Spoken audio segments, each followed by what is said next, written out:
l'on a vite fait de lier les cas de viol essentiellement à la crise politico-militaire. Pourtant, après la guerre, ils se sont multipliés. Quelles sont les stratégies des prédateurs sexuels? Oui, vous avez fait un constat judicieux parce que la revue de la littérature sur la question montre que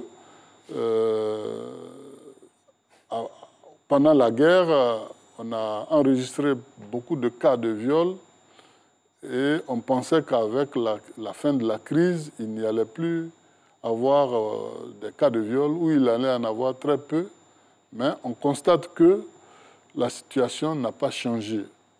Parce que tout simplement, le nombre total de viols enregistrés chaque année ne décroît pas et il s'ensuit même quelquefois des cas de grossesse non désirés.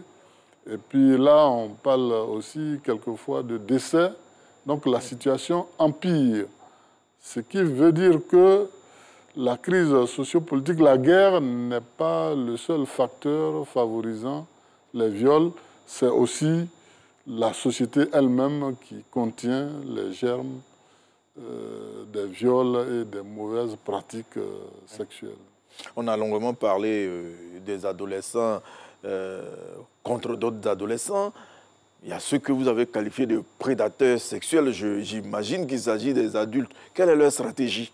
Oui, alors les prédateurs sexuels, ce sont surtout les adultes qu'on avait visés au départ, comme je l'ai dit.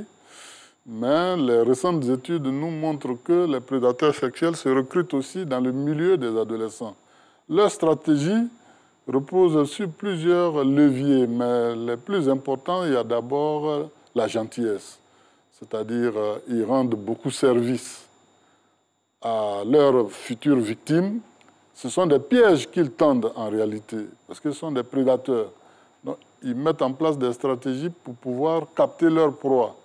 Donc, s'ils savent que la proie qui est en face a besoin d'argent, qu'en lui donnant beaucoup d'argent, on peut l'attirer vers soi, alors, ou bien lorsque le prédateur qui est peut-être dans le milieu familial, proche des parents, ne tarit pas d'éloges pour les parties intimes d'une fille, par exemple, il faut savoir déjà que celui-là, il est... Parce que c'est inimaginable qu'un ami, un proche de la famille, vienne admirer le postérieur de la fille, la poitrine, et le lui dise.